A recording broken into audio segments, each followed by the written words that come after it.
ตีโตมันก็สิเป็นน้ำเอาของกูคืนมาปฏิวัติละ ค่อยคล้ายไส้นีไปเลย อันนี้เป็นแนวแพง มันเก่ามากจนสีมันเป็นดำเลยดูเลยมัน มันเป็นตะกอนมันเป็นก้อนแล้วเขาค่อยๆตัด ค่ะนะเป็นแผ่นเป็นก้อนเลยใช่ค่ะ เขาบอกเป็น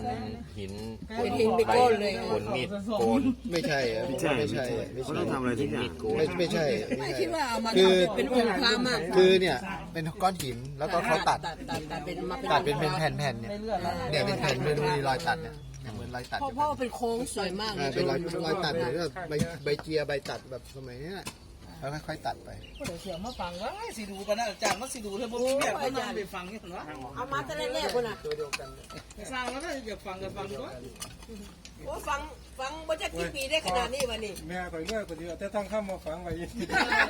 ลูกชายอันแม่พระอาจารย์เป็นเจ้าของร้านทองร้านทองด้วยนั่นไม่เงียบปันนะ